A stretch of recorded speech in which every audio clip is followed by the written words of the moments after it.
အယံကိုတနာစရာကောင်းတဲ့အဖိုးတူရဲ့ဘဝကိုသူမျော်လင့်တောင့်တခဲ့တဲ့မိသားစုကိုပြန်လဲစုံစည်းမှုကိုဆိုတဲ့ပုံပြင်ကိုလာပြီးပြောပြပေးသွားမှာဖြစ်ပါတယ်။မျော်လင့်ချက်မဲ့နေတဲ့အဖိုးအိုရဲ့နေရများလွန်ခဲ့တဲ့နှစ်ပေါင်းများစွာကရွာငယ်လေးတရွာမှာအဖိုးအုံးဆိုတဲ့အဖိုးအိုတယောက်ရှိပါတယ်။သူဟာဟောင်းနွမ်းစုပ်ပြက်နေတဲ့တဲအိမ်လေးထဲမှာသူတယောက်ဖဲနေထိုင်ပါတယ်။အဖိုးမစားစရာလည်းမရှိဝစ်စရာလည်းအပိုမရှိပဲနေ့စဉ်နဲ့အမျှသူတစ်ပါးစီကပေးကမ်းတဲ့အစာစားမကုန်တောက်မကုန်တဲ့ဟာတွေကိုပဲစုံမြော်စားတောက်နေရပါတယ်။သူ့ရဲ့လက်ချောင်းကြီးတွေဟာအလုတ်ကျန်းတွေကိုတအားလုံနေတာကြောင့်အိုလာဆိုတော့အလုတ်လဲတိတ်မလုရတော့ပါဘူး။သူ့ရဲ့မျက်လုံးတွေကလည်းမှုန်ရိပ်နေပါပြီ။ညဘက်ဆိုရင်အေးတန်ကိုလမ်းဘေးတွေမှာပဲတခါတလေတောင်အိတ်သွားပါတယ်။အဆုတ်ပလုတ်ဆောင်လေးတစ်ထည်တောင်မရှိဘဲနဲ့အိတ်သွားပါတယ်။သူ့ရဲ့တူးရီသောသမီးလေးမေမေကိုတတိယပြီးမျက်ရည်ကျလိရှိပါတယ်။လွန်ခဲ့တဲ့15နှစ်ကရွာမှာရေဘေးအန်တရာတုန်းကသမီးလေးဟာရေထဲမျောပါသွားပြီးပျောက်ဆုံးသွားခဲ့တာဖြစ်ပါတယ်။အဖိုးအုံးဟာသမီးလေးတည်ဆုံးသွားပြီလို့လူတွေကပြောကြပေမယ့်ငါသမီးလေးအသက်ရှင်နေအောင်မှာပါဆိုတဲ့ယုံကြည်ချက်နဲ့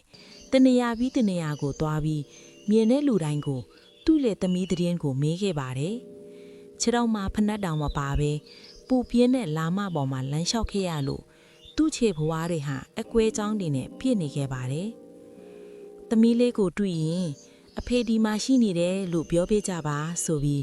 မြင်ပမြလူတိုင်းကိုအဖိုးကလူတိုင်းကိုလိုက်မီးပြီး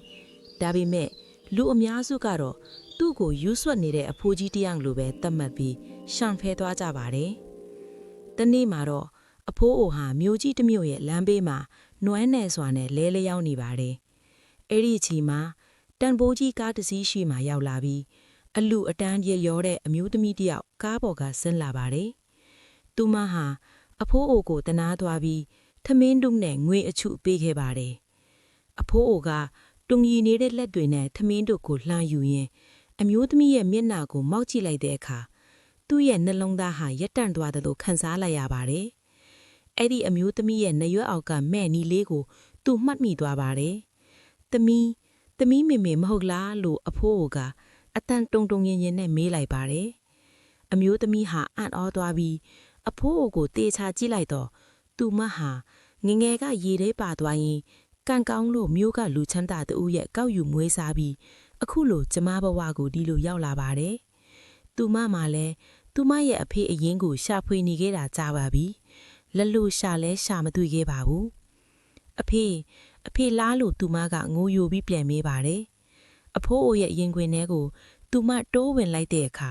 အဖိုးအိုရဲ့မျက်ရည်ကြီးဟာသူမရဲ့ပခုံးပေါ်ကိုတစင်းစင်ကျလာပါတော့တယ်။နှစ်ပေါင်းများစွာဝေးကွာနေခဲ့တဲ့တားအဖနှစ်ဦးဟာလမ်းဘေးမှာပင်တင်းတင်းကြပ်ကြပ်ဖတ်ထားကြပါတယ်။အဖိုးအုံးဟာအခုဆိုရင်စင်းရဲဒုက္ခတွေထဲမှာမဟုတ်တော့ပါဘူး။သူ့ရဲ့သမီးလေးကသူ့ကိုအိမ်ကိုခေါ်သွားပြီးအကောင်းဆုံးပြုစုစောင့်ရှောက်ခဲ့ပါတယ်။အဖိုးအိုရဲ့ကြံရှိတဲ့ဘဝတလေးဟာသမီးလေးရဲ့မေတ္တာရိပ်အောင်မှာအေးချမ်းစွာကုံဆုံးခွင့်ရသွားပါတော့ပဲ။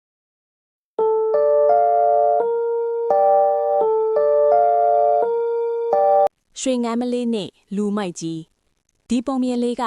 လောဘနတ်ကိုလိုက်မိရင်ဘလို့ဖြစ်တတ်လဲဆိုတာကိုကောင်းကောင်းကြီးသတိပေးထားတဲ့ပုံမြင်ဟောင်းလေးတစ်ပုဒ်ပါရှေးတုန်းကရွာငယ်လေးတစ်ရွာမှာအလွန်ဆင်းရဲတဲ့လူတစ်ယောက်ရှိပါတယ်သူဟာနေ့စဉ်ရုန်းကန်လှူရှားနေရပေမယ့်ထမင်းတနတ်စာအသက်အမြဲခက်ခဲနေသူပါတနေ့မှာတော့သူ့ရဲ့ကံကြမ္မာဟာထူးထူးခြားခြားပြောင်းလဲသွားပါတယ်သူမွေးမြူထားတဲ့ငမ်းမလေးဟာထူးဆန်းစွာနဲ့ရွှေဥတလုံးကိုစတင်ဥလိုက်ပါတော့တယ်။မထင်မှတ်ထားသောချမ်းသာမှုအဲ့ဒီနေ့ကစပြီးငမ်းမလေးဟာနေ့တိုင်းရွှေဥတလုံးစီဥပေးပါတယ်။ဒီလူဟာရွှေဥတွေကိုရောင်းချပြီးမကြခင်မှာပဲရွာမှာအချမ်းသာဆုံးပုဂ္ဂိုလ်တဦးဖြစ်လာခဲ့ပါတယ်။ငွေကြေးတွေအိမ်ကြီးအိမ်ကောင်းတွေနဲ့ပြည့်စုံလာပြီးမြဲသူ့ရဲ့စိတ်ထဲမှာတော့မကြည်နပ်နိုင်သေးပဲရှိနေပါတယ်။ဒီနေ့မှာတော့သူ့ရဲ့စိတ်ထဲမှာဒီငမ်းမလေးဟာနေ့တိုင်းရွှေဥတလုံးစီဥနေတယ်ဆိုတော့သူ့ရဲ့ပိုက်ထဲမှာရွှေတွေအမျောကြီးရှိနေမှာပဲလို့အတွေးချော်မိသွားပါတယ်။နေ့တိုင်းဥတလုံးစီစောင့်နေရတာကိုသူစိတ်မရှိနိုင်တော့ပါဘူး။တကြိမ်တဲနဲ့ရွှေတွေအကုန်ရယူပြီးပိုချမ်းသာခြင်းတဲ့လောဘကသူ့ကိုဖုံးလွှမ်းသွားပါတယ်။ နောက်ဆုံးမှာတော့သူဟာဓာတ်တစင်းကိုယူပြီးငန်းမလေးရဲ့ဘိုက်ကိုခွဲကြည့်လိုက်ပါတယ်။ဒါပေမဲ့သူမျောလင့်တယ်လို့ရွှေတွေအများကြီးရှိမနေပဲတခြားတာမန်ငန်းတီလိုပဲအသေးတွေသာရှိနေတာကိုတွေ့လိုက်ရပါတယ်။မိမိကိုနေ့စဉ်ရွှေဥပေးနေတဲ့ငန်းမလေးဟာလေတေဆုံးသွားခဲ့ပါပြီ။ဒီလူဟာသူ့ရဲ့လောဘကြောင့်ရှီရင်ဆွဲရွှေဥတွေကိုပါဆုံးရှုံးလိုက်ရပြီးနောင်တကြီးစွာရခဲ့ရပါတော့တယ်။လောဘကြီးဟာပျက်စီးတတ်ပြီးရောင်ရဲတင်းတိမ်ခြင်းမရှိဘဲအလွန်အကျွံလိုချင်တက်မှတ်ပါကရတင်ရထိုက်သောအခွင့်အရေးများပါဆုံးရှုံးသွားနိုင်သည်။ဒီပုံပြင်လေးကိုအကျိုးရှိမယ်လို့ထင်ပါတယ်။အမေရဲ့မြစ်တာကိုတန်ဖိုးမထားပဲနောင်တရသွားတဲ့သားတစ်ယောက်အကြောင်းဟိုးရှိတုန်းကရွာငယ်လေးတစ်ရွာမှာအလွန်ဆင်းရဲတဲ့မုတ်ဆိုးမကြီးတဦးနဲ့သူ့ရဲ့သားလေးအောင်တို့နေထိုင်ကြတယ်ကွာအမေဖြစ်သူကသူများအိမ်မှာအဝတ်လျှော်ရောစပားထောင်းပြီးရတဲ့လှုပ်အားကလေးနဲ့သားဖြစ်သူကိုကြောင်းထားပေးတယ်ရောအလိုရှိတာမှန်သမျှဖြည့်ဆည်းပေးခဲ့တယ်အောင်ကအရွယ်ရောက်လာတဲ့အခါမြို့ပေါ်မှာအလုတ်သွားလုပ်ရင်တထေးသမီးတယောက်နဲ့အိမ်တောင်ကျသွားတယ်မြို့ပေါ်မှာစီးစိမ်ရှိနေရတဲ့အခါအောင်ဟာရွာကဆင်းရဲလာတဲ့သူ့အမေကိုရှက်လာတယ်အောင်အမေကသူ့သားကိုလွမ်းလို့မြို့ကိုလိုက်လာရင်တောင်အောင်ကဒါငါအမေမဟုတ်ဘူးဤငါတို့အိမ်ကအစီခံဟောင်းပါဆိုပြီးလူပုံအလဲမှာညင်းပယ်ခဲ့တယ်တနေ့တော့အခါအမေဖြစ်သူဟာအသက်ကြီးပြီးမကျန်းမာဖြစ်လာတဲ့ကြားကသားလေးစားကျင်တက်တဲ့ရွာကငါးပီချက်နဲ့တို့စရာလေးကိုထုတ်ပြီးမြို့ကိုနောက်ဆုံးအကြိမ်လိုက်လာခဲ့တယ်အောင်ကတော့သူ့ရဲ့မိတ်ဆွေတထေးတွေနဲ့စားတောက်ပွဲလုပ်နေချိန်ဖြစ်နေတာပေါ့ညစ်ပတ်ပေရေနေတဲ့အမေကြီးကိုမြင်တော့အောင်ကဒေါသတကြီးနဲ့ခမည်းပါလို့ခဏလာနေတာလေကျုပ်မှာအရှက်မရှိတော့ဘူးဒီထမင်းထုတ်ကြီးကိုလည်းယူသွားကျုပ်တငယ်ချင်းတွေမြင်ကုန်နေအောင်မယ်ဆိုပြီးအမေဖြစ်သူကိုတွန်းထုတ်လိုက်တယ်အမေကြီးဟာဝမ်းနဲလွန်းလို့မျက်ရည်တွေနဲ့ပဲရွာကိုပြန်သွားခဲ့ရတယ်လအနှဲငယ်ကြာတော့အောင်ရဲ့စီးပွားရေးတွေပျက်စီးပြီးအိမ်အောင်ရေးလဲအစင်မပြေဖြစ်လာတယ်စိတ်သက်ကြနေတဲ့အချိန်မှာသူ့ရဲ့တငယ်ချင်းတယောက်ကအောင်မေဆုံးသွားပြီဖြစ်ကြောင်းသတင်းလာပြောတယ်အောင်ဟာရွာကိုအပြေးအလွှားပြန်သွားတဲ့အခါအိမ်အိုလေးထဲမှာဘာမှမရှိတော့ပဲဟောင်းနှွမ်းနေတဲ့တက်တာလေးတစ်လုံးကိုပဲတွေ့ရတယ်။အဲ့ဒီထဲမှာတငယ်ငယ်ကဝတ်ခဲ့တဲ့အင်ဂျီလေးတွေနဲ့အမေဖြစ်သူစုဆောင်းထားတဲ့ပတ်စံအနှဲငယ်နောက်ပြီးစာတိုလေးတစ်စောင်ကိုတွေ့လိုက်ရတယ်။ဒါလေးအမေကသားကိုအနှောက်အယှက်ဖြစ်စေခဲ့ရင်ခွင့်လွှတ်ပါ။အမေကတော့သားကိုအမြဲချစ်နေမှာပါသား။ဘိုက်စာရင်အမေချက်ပေးတဲ့ထမင်းလေးကိုတတိယပေးပါနော်လို့ရေးထားပါတယ်။အောင်ဟာအဲ့ဒီနေကစပြီးအမေရဲ့ကျေးဇူးတရားကိုတတိယပြီးရင်ကွဲမတက်ငိုကြွေးပါတော့တယ်။ဒါပေမဲ့အမေကတော့ပြန်မလာနိုင်တော့ပါဘူး။အမေဆိုတာအစားထိုးလို့မရတဲ့ယတနာပါမိဘရဲ့ကျေးဇူးကိုမတိတတ်တဲ့သူဟာဘလောက်ပဲချမ်းသာပါစေစိတ်နှလုံးဆင်းရဲရတတ်ပါတယ်။နောင်တဆိုတာအမြဲတမ်းနောက်ကျတတ်တယ်။မိဘတွေရှိနေစဉ်မှာပဲပြုစုစောင့်ရှောက်ဖို့ယို့တန်ဖိုးထားဖို့အရေးကြီးပါတယ်။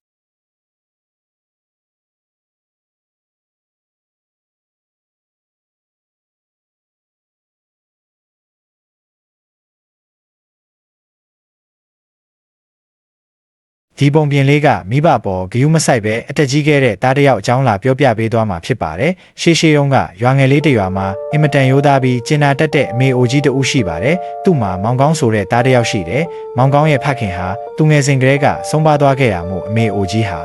သူများအိမ်မှာအလုတ်ကျန်းလို့ပင်ပန်းနဲ့တားကိုကျွေးမွေးပြုစုခဲ့ရပါတယ်။မောင်ကောင်းအရွယ်ရောက်လာတဲ့အခါမှာတော့အမေအိုကြီးရဲ့ကျေးဇူးကိုမတိတက်ရုံသာမကပဲအပေါင်းအသင်းမာပြီးလောင်းကစားနဲ့အရက်တွေနဲ့ပဲအချိန်ကုန်နေခဲ့ပါတယ်။အမေဖြစ်သူကပြောလိုက်တယ်တားရဲ့ဒီလိုတွေမလုပ်ပါနဲ့။အလုတ်ကင်လေးရှာလုပ်ပါဦးလို့ဆုံးမတိုင်းမောင်ကောင်းကသူ့ရဲ့အမေကိုတောင်တစ်ခါတလေဟစ်လေးရှိပါတယ်။ဒီနေ့မှာအမေအိုကြီးဟာအလုတ်ပင်ပန်းပြီးအသက်ကြီးတဲ့လူဖြစ်တာကြောင့်ရုတ်တရက်ဖျားနာပြီးအိပ်ရာထဲလဲသွားပါတယ်။အမေအိုကြီးဟာမောင်ကောင်းကိုဒီလိုပြောလိုက်ပါတယ်။အမေအိုကြီးပြောလိုက်တဲ့အတန်ကတုံရင်နေတဲ့အတန်နဲ့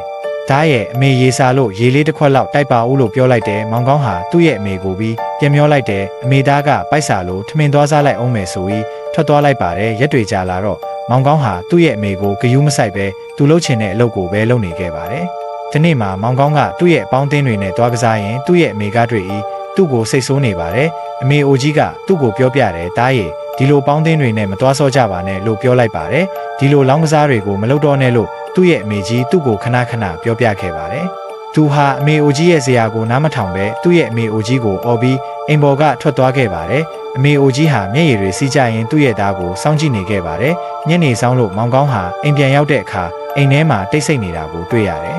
အမေထမင်းချက်ပြီးပြီလားလို့လန့်អော်ပေမဲ့ဘာတန်မှပြန်မကြားရဘူးမောင်ကောင်းဟာသူ့ရဲ့အမေကိုမမြင်တာလို့သူ့ဟာသူ့ရဲ့အမေခန်းထဲကိုဝင်သွားကြည့်ပါတယ်အခန်းစီကိုသွားပြီးတကားကိုဖွင့်ကြည့်လိုက်တဲ့အခါသူ့ရဲ့အမေအိုကြီးဟာကတင်ပေါ်မှာလဲနေတာကိုတွေးပြီးသူ့ရဲ့အမေနားကိုသွားကြည့်တဲ့အခါအမေအိုကြီးဟာလက်ထဲမှာရေခွက်လေးကိုကင်ထားရင်းအသက်မရှိတော့တာကိုမောင်ကောင်းတွေးလိုက်ရပါတယ်မောင်ကောင်းဟာသူ့ရဲ့အမေအိုကြီးကိုထက်ခါနိုးပေမဲ့လည်းအမေအိုကြီးကဘာမှပြန်မပြောတော့ဘူးမောင်ကောင်းဟာသူ့ရဲ့အမေအိုကြီးရဲ့မျက်နှာကိုကြည့်လိုက်တဲ့အခါအမေအိုကြီးရဲ့ပါးပြင်ပေါ်မှာတော့ခြောက်ကပ်နေတဲ့မျက်ရည်ဆက်တွေကိုမြင်နေခဲ့ပါတယ်မောင်ကောင်းဟာအမေရဲ့ရုပ်လောင်းကိုဖက်ပြီးအမေတားမပါပြီထပ်ပါအောင်မေလာလို့အော်ဟစ်ငိုကြွေးရမယ်သူ့ရဲ့အမေကတော့ပြန်မထတော့ပါဘူးသူ့ရဲ့အမေရှိတုန်းကကောင်းကောင်းမွန်မွန်မပြုစုခဲ့ပဲသူ့ရဲ့အမေမျက်ရည်ကိုကျစေခဲ့တဲ့အတွက်မောင်ကောင်းဟာတစ်သက်လုံးနောင်တတွေနဲ့နေထိုင်သွားရပါတော့တယ်မိဘဆိုတာကရှိနေတော့မှတန်မိုးထားရပြီးပြုစုဆောင်ရှောက်ရပါမယ်မိဘမျက်ရည်ကျအောင်လုပ်တဲ့သားသမီးဟာဘယ်တော့မှမကြီးဝါနိုင်တယ်လို့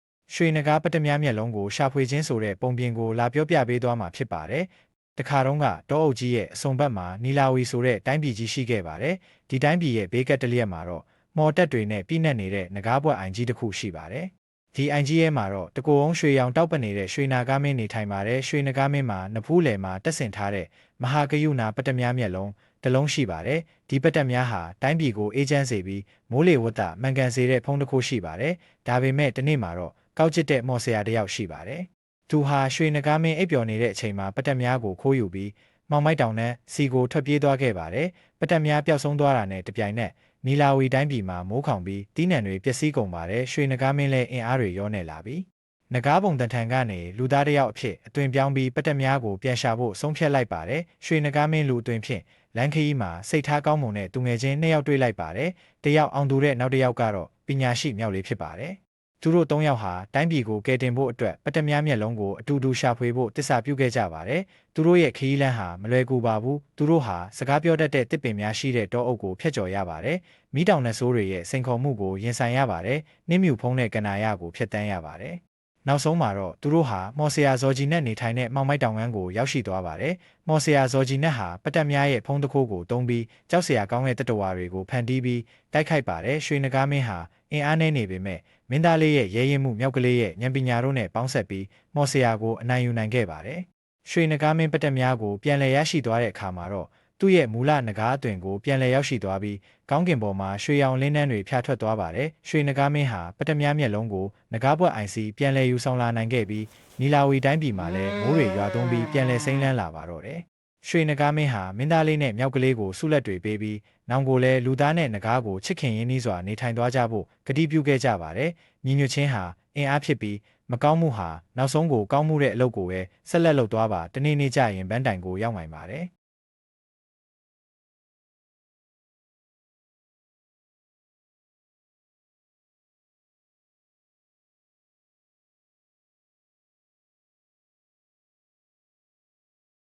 ရွှေငမ်းမလေးနဲ့လူမိုက်ကြီးဒီပုံမြင်လေးကလောဘနတ်ကိုလိုက်မိရင်ဘလို့ဖြစ်တတ်လဲဆိုတာကိုကောင်းကောင်းကြီးသတိပေးထားတဲ့ပုံမြင်ဟောင်းလေးတစ်ပုဒ်ပါ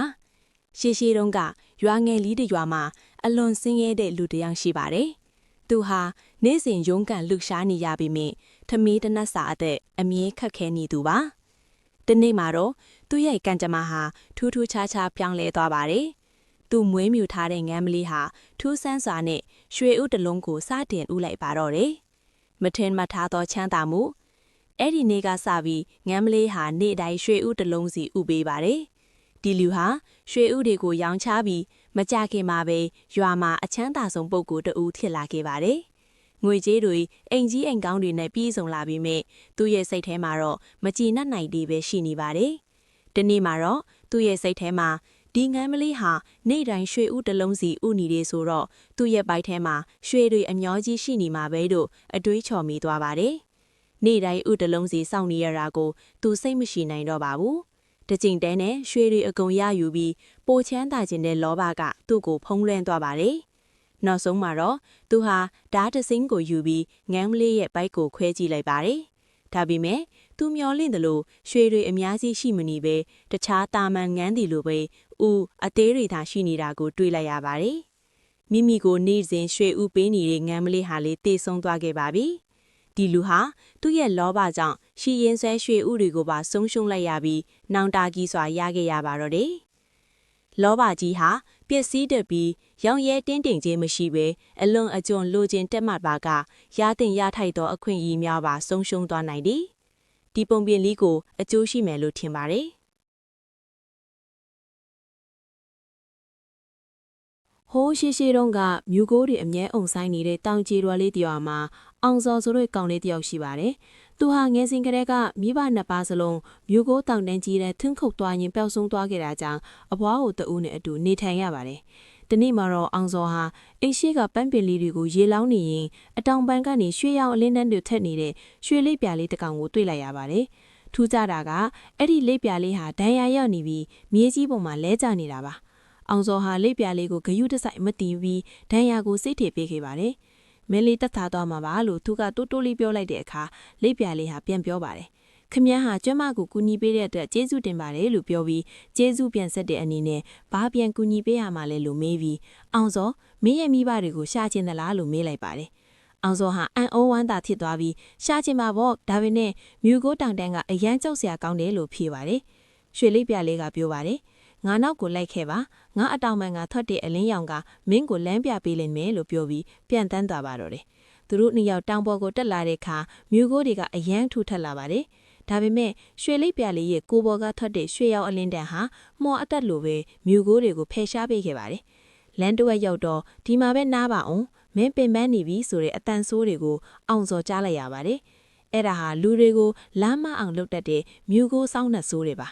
ရွှေလိပ်ပြလေးကပြောပါတယ်နောက်ကိုမလှည့်နဲ့ငါအလင်းကိုပဲကြည့်ပြီးရှောက်ပါလို့တတိပေးခဲ့ပါတယ်။တောင်ထိပ်နားရောက်တဲ့အခါအလင်းရောင်တွေတောက်ပနေတဲ့ဂူကြီးတစ်ခုကိုတွေ့လိုက်ရပါတယ်။အဲ့ဒီဂူထဲမှာမြူကိုနတ်မင်းကအောင်စော်ရဲ့မိဘတွေကိုမှိုအသက်နဲ့အိတ်ငွေ့ချထားတာကိုတွေ့လိုက်ရပါတယ်။မြူကိုနတ်မင်းကသူ့ရဲ့တပည့်တွေကိုပြောပါတယ်။ဒီကလေးကိုဖမ်းလိုက်စမ်းလို့အမိန့်ပေးပြီးမြဲရွှေလိပ်ပြလေးကသူ့ရဲ့အတောက်ပန်းတွေကိုခါရမ်းလိုက်တဲ့အခါတောက်ပလို့နဲ့ရွှေရောက်အမုံတွေထွက်လာပြီးနတ်မင်းရဲ့မျက်လုံးတွေကိုကျိန်းဆက်သွားစေပါတယ်။အောင်စော်ကလည်းသူ့မိဘတွေကိုအမြန်ဆုံးသွားနှိုးခဲ့ပါတယ်။ရွှေလိပ်ပြလေးရဲ့အကူအညီနဲ့မိဘနှစ်ပါးဟာတတိပြန်ရလာပြီးအောင်စော်နဲ့အတူကူလေးလာနေထွက်ပြေးလာနိုင်ခဲ့ပါတယ်။သူတို့တောင်အောက်ကိုပြန်ဆင်းလာတဲ့အခါမြူကိုတွေဟာတဖြည်းဖြည်းပျောက်ကွယ်သွားပြီးနေရောင်ကြီးကတောင်တန်းကြီးပေါ်ကိုဖျားကျလာပါတော့တယ်။ရွာကိုပြန်ရောက်တဲ့အခါရွှေလိပ်ပြလေးကနတ်သမီးလေးတစ်ပါးအခေပြောင်းလဲသွားပြီးမင်းဟေကျင်နာမှုနဲ့တက်တီကြောင့်ငါလည်းကျင်စာကနေလွတ်မြောက်ခဲ့တာပါလို့ပြောပြီးကောင်းကင်ကိုပြန်တက်သွားပါတော့တယ်။အောင်စော်တို့မိသားစုလည်းအဲ့ဒီနေ့ကစပြီးပျော်ရွှင်စွာနေထိုင်သွားကြပါတော့တယ်။ရှေးတုန်းကတောအုပ်ကြီးတစ်ခုထဲမှာအင်မတန်ကြီးပြီးရက်စက်တဲ့ချင်းသိပ်ကြီးတစ်ကောင်ရှိပါတယ်။သူဟာတောထဲကတရိษံတွေကိုအလွန်အကျွမ်းတက်ချစ်စားတောက်လေးရှိတာကြောင့်တရိษံလေးတွေဟာအမြဲတမ်းထိတ်လန့်နေကြရပါတယ်။ဒီနေ့မှာတော့တရိษံအားလုံးစုပေါင်းပြီးချင်းသိပ်စီမှာတွားပြီးအတနာခံကြပါတယ်။အရှင်မင်းကြီးအရှင်ကတရိษံလေးကိုတရက်၄ကောင်ဝါကောင်စားရင်းနဲ့မကြခင်ဒီတောထဲမှာဘာမှကြမ်းတော့မှာမဟုတ်ပါဘူး။ဒါကြောင့်တနေ့ကိုတကောင်လောက်ပဲစားပါ။ကျွန်တော်တို့ကအရှင်မင်းကြီးစီတရက်တကောင်ကိုလာပြီးအရှင်ထံအလဲကျလာရောက်ဆက်တာပါမယ်။ချင်းသိမ့်မင်းကလည်းသဘောတူလိုက်ပါတယ်။ဒီလိုနဲ့တနေ့ပြီးတနေ့တရိษံလေးတွေဟာအလဲကျအစားခံဖို့သွားကြရပါတယ်။ဒီနေ့မှာတော့ယုံကလေးရဲ့အလဲကိုရောက်လာပါတယ်။ယုံကလေးဟာတေးရမှာကိုမကြောက်ပဲညံထုတ်ပြီးချင်းသိမ့်မင်းစီကိုတမင်တကာနောက်ကျပြီးမှသွားခဲ့ပါတယ်။ချင်းသိမ့်မင်းဟာဗိုက်စာလွန်းလို့ဒေါသထွက်နေတဲ့အချိန်မှာပေါ့။ယုံကလေးလည်းရောက်လာပါတယ်။ဘာလို့ဒီလောက်တောင်နောက်ကျနေရတာလဲ။ပြီးတော့မင်းလို့အကောင်သေးသေးလေးတကောင်နဲ့လာရသလားလို့ဟိန်းဟောက်မေးမြန်းပါတယ်။ယုံကလေးကအေးအေးဆေးဆေးပဲပြန်ဖြေပါတယ်။အရှင်မင်းကြီး ကျွန်တော်မှာအဖြစ်မရှိပါဘူးလမ်းမှာတခြားချင်းသေးကြီးတစ်ကောင်ကကျွန်တော်ကိုဖမ်းစားဖို့လုပ်နေလို့ပါသူကပဲဒီတော့ရဲ့ဘီရင်လို့ပြောနေပါတယ်မိမိထက်အစွမ်းထက်သူရှိနေပြီလို့ကြားလိုက်ရတဲ့ချင်းသိမ့်မင်းဟာဒိုးသားအလွန်ထွက်ပြီးအဲ့ဒီချင်းသိမ့်ရှိရာကိုလိုက်ပြဖို့ခိုင်းပါတယ်ယုံကလေးကချင်းသိမ့်မင်းကိုရေတွင်းနဲ့ကြီးတစ်ခုစီခေါ်သွားပါတယ်အဲ့ဒီရေတွင်းထဲမှာအဲ့ဒီချင်းသိမ့်ရှိနေပါတယ်ရှင်ချင်းသိမ့်မင်းဟာရေတွင်းထဲကိုငုံကြည့်လိုက်တဲ့အခါရေထဲမှာမိမိရဲ့အရေးကိုမြင်လိုက်ရပါတယ်အရေးကလည်းဟိမ့်ဟောက်ပြနေတယ်လို့ဖြစ်နေတာကြောင့်ရန်သူချင်းသိမ့်ကအစ်စ်ထင်ပြီးရေတွင်းထဲကိုခုန်ဆင်းလိုက်ပါတော့တယ်နောက်ဆုံးမှာတော့ရက်ဆက်တဲ့ချင်းသိမ့်မင်းဟာရေနစ်ပြီးသေဆုံးသွားခဲ့ပါတော့တယ်ဉာဏ်ပညာဟာအင်အားထက်သာလွန်ပါတယ်အခက်အခဲတွေကိုကြုံလာတဲ့အခါစိတ်အေးအေးထားပြီးဉာဏ်သုံး မောင်ကျော်ဟာတိုက်ခန်းအသစ်ကိုပြောင်းလာတာတပတ်ပဲရှိသေးတယ်။မိုးတိထန်စွာရွာသွန်းနေတဲ့ညတညမှာ12နာရီတီသို့ရောက်တော့အခါတကားခောက်တိုင်းတောက်ဆိုပြီးထွက်ပေါ်လာပါတယ်။တကားဝတွင်အဝါရောင်ပါဆယ်ထုတ်တထုတ်သာရှိနေပြီးပိုးဆောင်သူအမိမပါရှိပြီ။မောင်ကျော်ဟာအဲ့ဒီပါဆယ်ထုတ်ကိုအခန်းထဲယူလာခဲ့တယ်။ထူးဆန်းတာကဒီအထုပ်မှာတောက်ဆိုပြီးနိုင်စက္ကန့်တန်းနဲ့အသားပုတ်နှံအနှဲငယ်ခွနေပြီးမောင်ကျော်ဟာဆက်ဆုပ်စိတ်ချင်းစိတ်နဲ့အထုပ်ကိုဖျက်တောက်ပြီးဖွင့်လိုက်ပါတယ်။အထုပ်ထဲမှာရှိနေတာက